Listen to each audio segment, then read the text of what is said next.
Welcome back to Say No More Media. If it's your first time coming to the channel, I appreciate you. Don't forget to click that subscribe button, hit that notification bell right there or down there, wherever it is. But yeah, you know I had to come in and top in with my Colorado Buffs, man. I don't know what else to say. We're 3-6. You can kiss the Big 12 conference goodbye.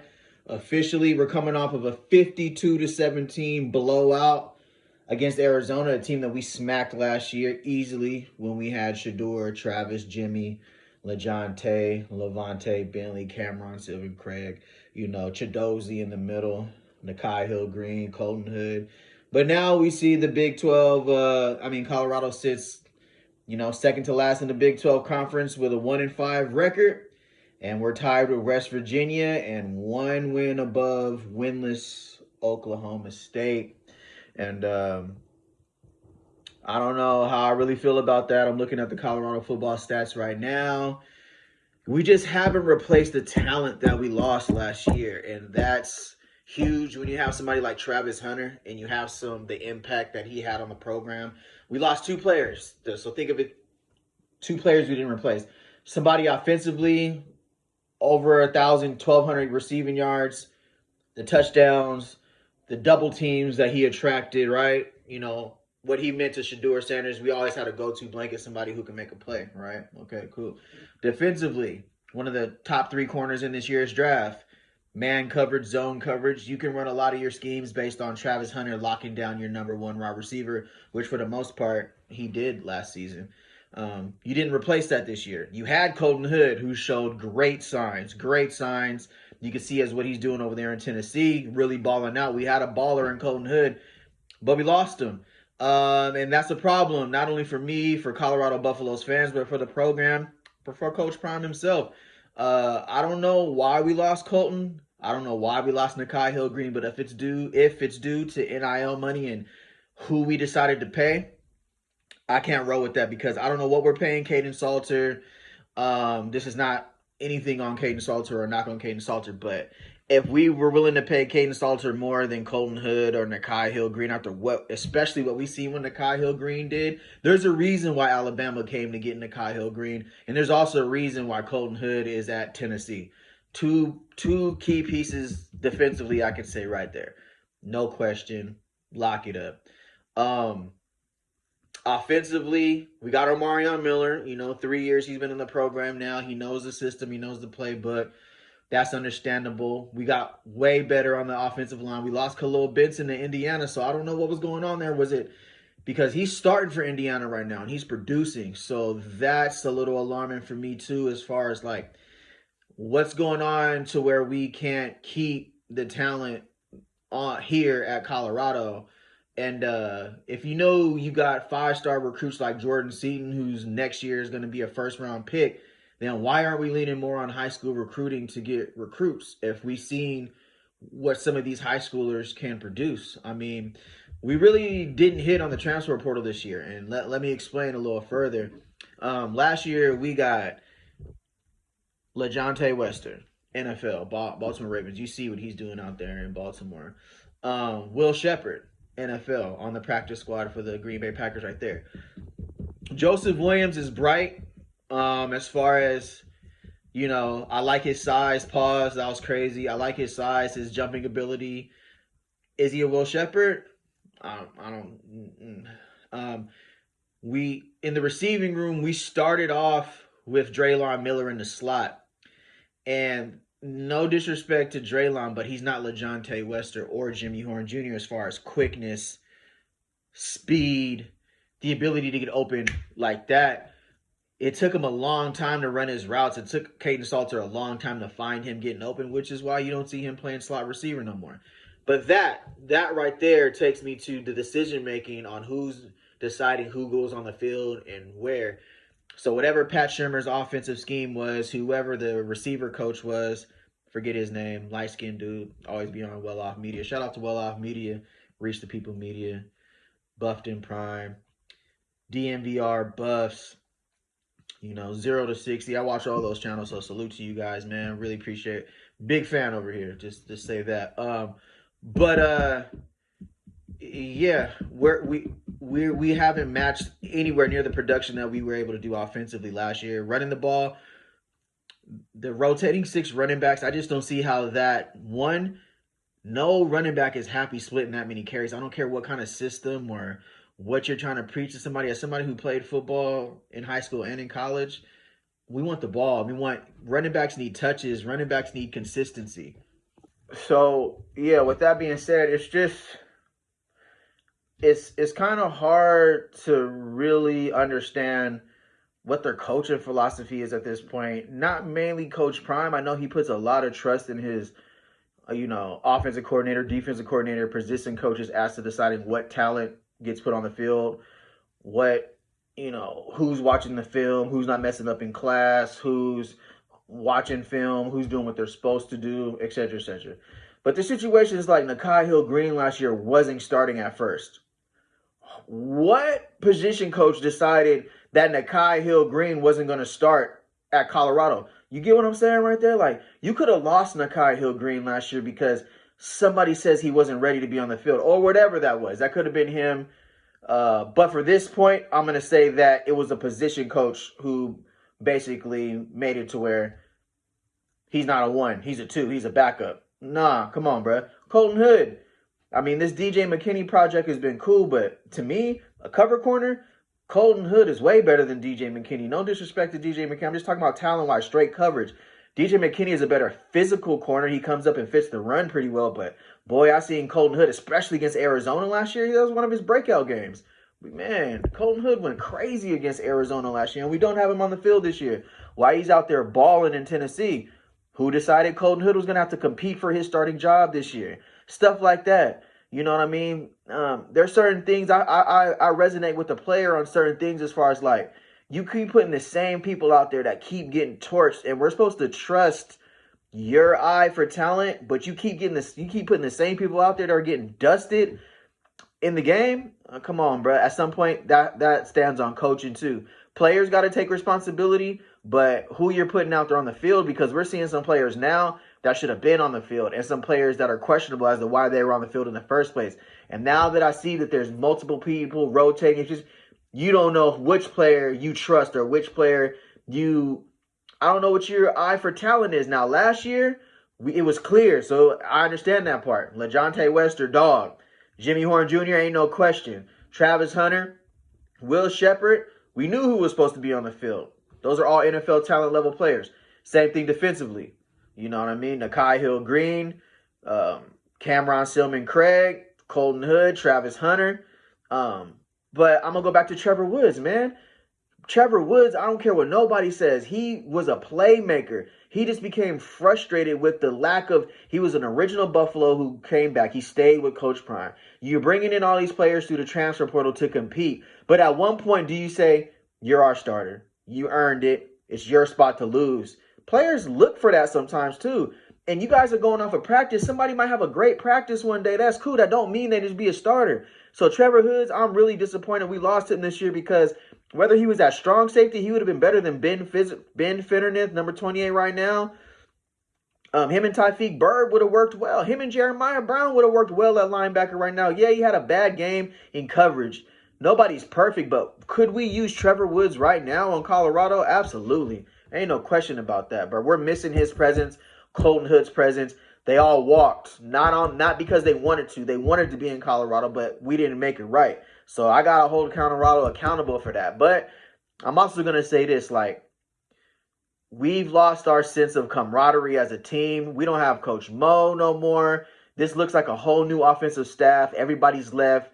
We don't have that team bonding, team element. It takes a long time for everybody for the transfer portal. You got 38 seniors. It takes a long time for all of them to come together and become a team. You know, we lost Coach Mo on the coaching staff. You know, Coach Dancy with the fade. Coach Ledhart, whoever our offensive line coach right there. Damon, the defensive line coach who left to Miami. Dog as a coach, fiery, held him accountable, wasn't trying to hear none of that. In their face, not sugarcoating. Coach Damian Lewis, who went to Miami. We're missing his presence on the field and it shows. We're missing Coach Phil Loadhart's presence on the field, on the offensive line and defensive line. We might have got better on the offensive line as far as like the personnel, but coaching-wise, we're missing that NFL, not only just who they were and how they held the offensive line and defensive line accountable, in your face, tough-nosed ex-NFL players are missing that. Now, with the NIL collective and everything, so, yeah, that's glaring. The running backs, man, I feel bad because we don't know where we're at. Damian Pierce was doing great. DeKalon Taylor was doing great. Michael Welsh started off the season. But then you literally had a plethora of running backs who were just sitting. Dallin Hayden, who's Ohio State transfer. You see, the more you give him the ball, the better he gets. But, that part I don't understand, man. I don't care who you are at running back. You got to give somebody rhythm. Let them get the feel of the defense. Let them see the play and let them develop, man. So, don't agree with that. Pat Shurmur's scheme is not fitted for Caden Salter. I mean, look at what Liberty ran, the RPO, what they ran there. It's not the same what Pat Shurmur does here at Colorado. It still seems like he's trying to run a Shurmur offense. And here's the thing. All those receivers that transferred in, the Sincere Brown, the Joseph Williams this year, they look, because they knew what Colorado was known for. Go out 4 wide. They're going to sling that. They're going to sling it over 30 times a game. We just don't have that personnel this year or the quarterback that's best suit for that. I bet you Colorado's record would not be 3-5 if we went a straight heavy running college football team like there are out there who just run their mobile quarterback until you can't stop it. And I do believe we have personnel to do that, but we're trying to make everybody happy because we got all these people we're paying money in the transfer portal. We're getting them over here. We're making them promises, and they're seeing what Jimmy Horn Jr. and LeJontay Wester and Will Shepard and Travis did, and they want to be that. And now that they're not doing that, receivers, they're divas. I don't care what nobody says. Nobody wants to come to any school as a receiver and block. So, but that's what would have been best for Caden Salter in the offense. Is they're not using him correctly. And I feel bad because he wasn't the answer for CU. I don't know who said he was. But if they were going to bring him over, then they should have just handed him over it from the beginning. Pat Shurmur should have started working around what his strengths are, putting packages in, design runs, all that. If you're going to go with Juju, the true freshman, then you should have did that from the beginning of the year, just like you did with Shurmur. That's why you're dealing with this right now at the quarterback position. Shurmur knew what time it was. Pat Shurmur, whatever Shurmur wanted to run, he was going to run. We know that. Let's just keep it real, bruh. Pat Shurmur was going to make this offense around Shurmur. Caden Salter ain't really, I don't know. I can't say I'm not there, but it doesn't look like you're playing to his strengths. And then you got Ryan Staub in the mix and Julian Lewis. No quarterback wants to be rotating as well. I mean, come on, bro. This isn't what keeps college football players happy, and you can lose the locker room like that. I'm not saying that's what happened, but Alabama knows who their starters are. Ohio State knows who their starters are. We know who our backups are. Somebody goes down, you step in. It's clear on the depth chart. It's not rotating every week. Injuries might happen, but for the most part, we know who's starting. We know who's returners next year. It's your spot to lose. That's it. The non-use of the tight end. I don't even know if I'm a tight end. Why would I come to Colorado? And this is no knock to Colorado, man. I love Coach Prime. I love Deion. I'm just talking about what we need to improve on for next year. If I'm a recruit, why am I going there? For what? You don't even throw the ball to your tight ends until recently. Like, if you're a blocking tight end, then yeah, okay. Some glaring issues that need to be fixed with the program, man, as far as the fan base is concerned, because you guys gained we support y'all. We rocking, win or lose, but something has to change. You can't do nothing about Coach Prime and his health. You can't say nothing. You can't coach somebody not being available because of sickness or, but I think Coach Swayze has done a good job bringing the guys together. But again, seems like a bunch of guys meeting together for a first time trying to become a team when we're all new personnel, strength and conditioning personnel. A lot of people left. Just the program feels a little different. We're not getting the same amount of notoriety. Winning brings the celebrities and everybody wants to come to the game. But then once you start losing, nobody wants to come sit on that sideline like that. It's just what comes with it. We got to look at programs like Indiana, who completely turned their program around in such a short amount of time. inside of the Big 12, we understand that we're going up against some powerhouses. BYU, Houston. I mean, let's keep it real. They are Utah. We already see they just beat the sleeves off us, bro. It wasn't even close. And a lot of those players we're seeing were from last year. They got returning players. They built the camaraderie. Excuse me. And I just think a lot of these things are fixable, but I hope that they get fixed this season before next season because, like I said, that Utah game had a lot of implications, but nothing more than this Arizona game that just passed. Like, losing that, you have a lot of recruits in the building, okay? You got a lot of high school players that are coming on visits. We're seeing their people get blown out. We're seeing the players not look happy. We're seeing how people's body language is. This is a domino effect, all right? You got to understand college football. You got to make these high school players happy. Their parents have to be convinced CU is going to develop my player. How does it look like when it looks like uncertainty at positions, almost at every position there's uncertainty at. The transfer portal people, your 38 seniors, you think they're giving you their best now that they know that this is it? They got 3 games left, and some of these seniors ain't even touched the field, and some of these seniors have started the field, got taken out, put back in, subbed in. Their confidence is done.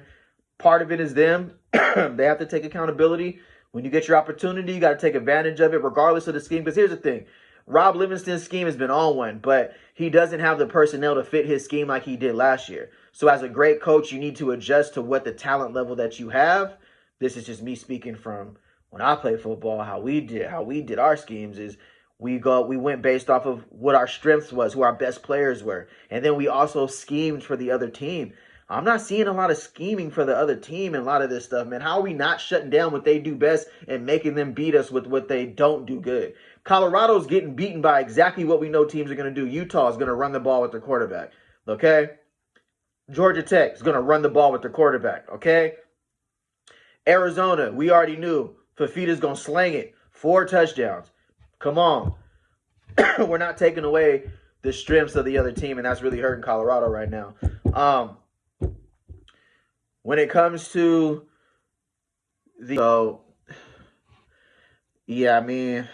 what's Jordan Seaton going to do next year? They're going to offer him the bag, bro. They're going to throw the bag at Jordan Seaton. SEC, Pac-10, what are we talking about? Whatever you want to call it. ACC, they're going to offer him. They're going to try to poach him from Colorado for sure. It's up to him to stay loyal. But if they can't match that NIL money, and I'm for sure going to the league anyways, why am I going to turn down an extra? I don't know what they could offer him to how this NIL evaluation is looking, but somebody could pay him more than Colorado next season, so it's going to be on Jordan Seaton to decide to stay. I think that's going to have a huge implication on what Julian Lewis decides to do. The great thing about this program is Coach Prime can get recruits. He can get transfer portal players to come play for him.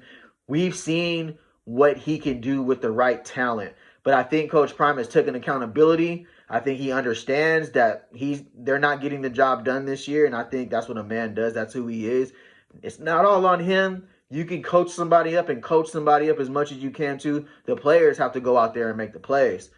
The coaches got to put you in the right position, but you have to make the plays. So, y'all getting paid. Y'all knew what y'all wanted when you came to Colorado. You knew what it came with. When you win, you win. But when you lose, you the talk of the country. And they can't wait to jump on Colorado for whatever reason.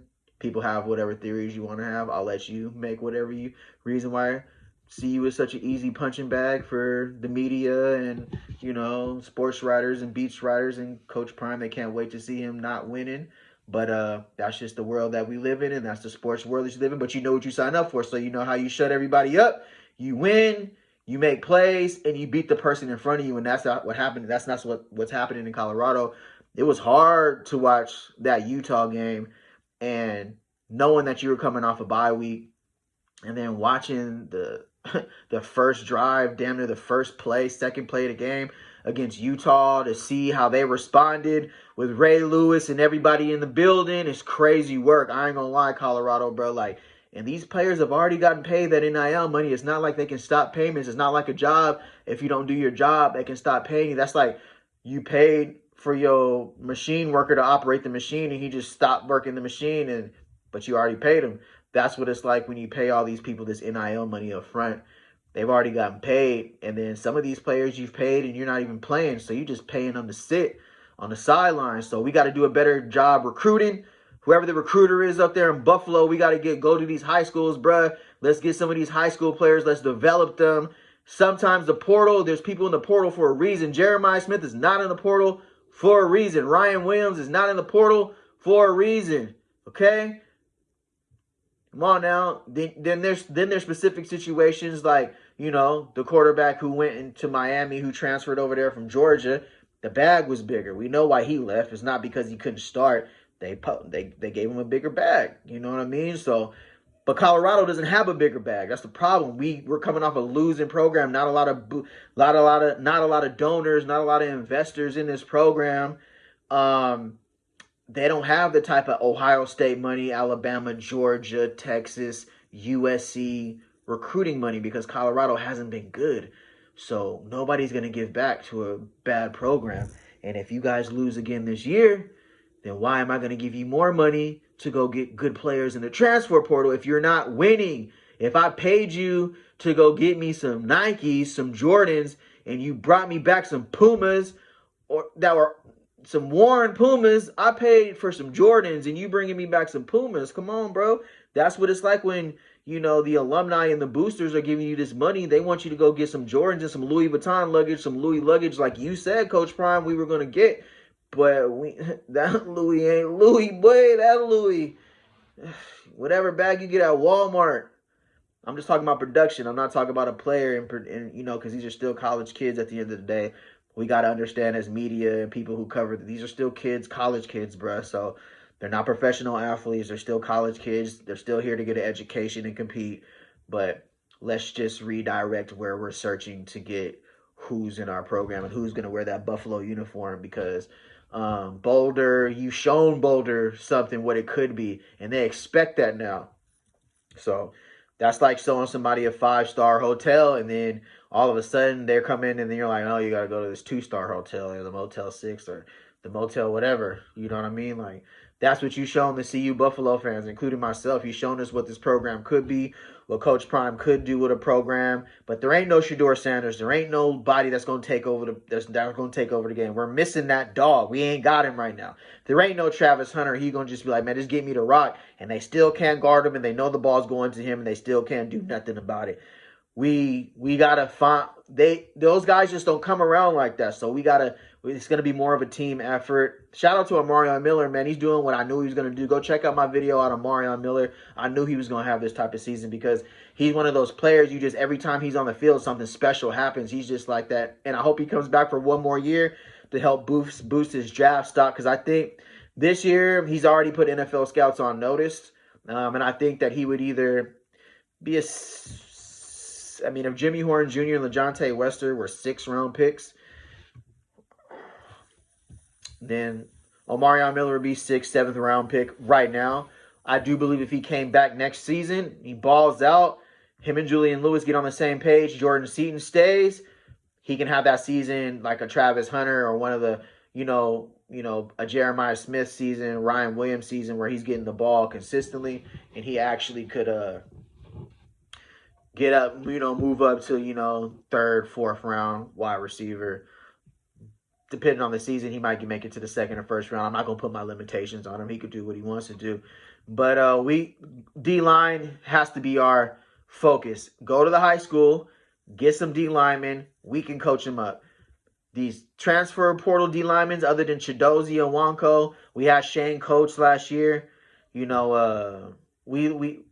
looks like we're losing Akinowo, whatever his name is, on the defensive end, and linebacker.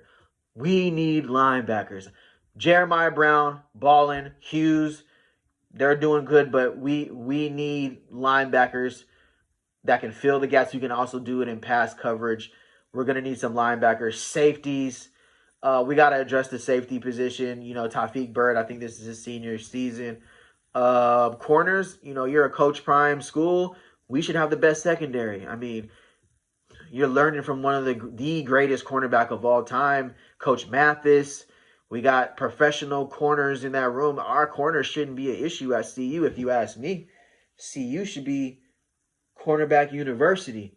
You know what I mean? So we got to get somebody in that's going to produce. Our assistant coaches, don't be surprised if we see a lot of changes coming next season.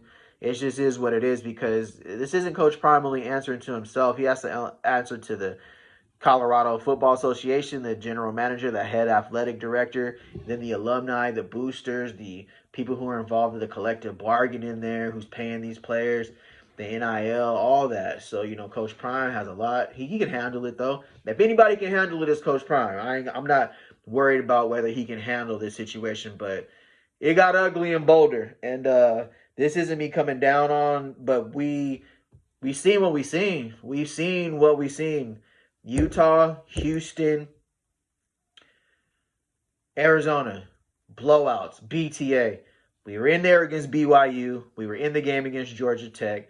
We beat Iowa State. We know we can do it. CU has shown that they could play in the Big 12 conference, but we're just missing those superstar players who push you over the edge. We're missing consistency in the running game and at quarterback. And at this point, I've done videos on Salter and his impact that he was going to have on CU. I just don't believe that the situation, the scheme, what Pat Shurmur's vision is, what Caden Salter's strength is what's being called this year. Sincere Brown, man, I didn't know much about you, but I know that you have the NFL talent. Hopefully these last 3 games, you can get some good film, some good production, and we can get you ready, get you invited into a camp, Dallin Hayden, man, you run hard, bro. It's just that running back room, that running back rotation is just like, I don't know what college team just runs like 5 different rotating running backs. Usually it's one running back that's breaking, shattering records in the backup. It's usually it, like the USC model, Reggie Bush, Lindell White, something that works by 5, 6, 7. I mean, come on, man. We know that's not really going to lead to. They're not going to take 4 running backs from your college.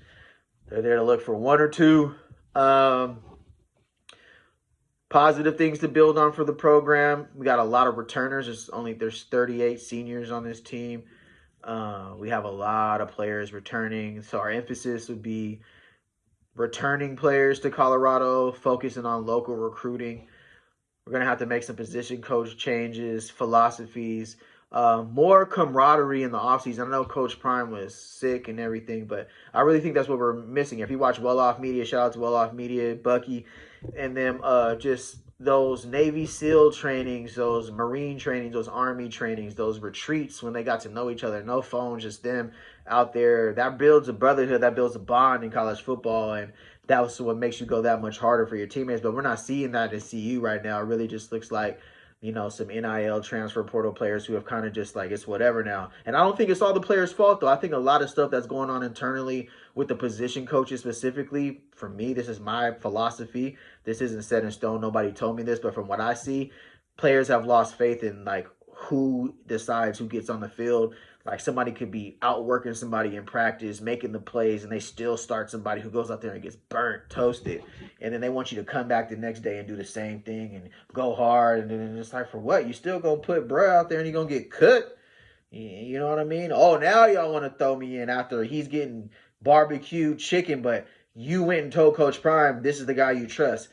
This is who's better than me. You're telling him this guy who's better than me, and he ain't. You know what I mean? So, yeah. But anyways, tell me what you think about it in the comments. This is my first, on-camera video. I'm going to do videos like this now because doing the voiceovers and, putting all that, it takes too long. I could just hop on camera and holler at y'all. You know what I mean? So, I'm going to go ahead and edit this video and get this out. Thank you for all the love and support. Don't forget to like, comment, and subscribe. I've been in the gym getting to it. I'm getting them rocks back together. Something like that. Something. Anyway, say no more.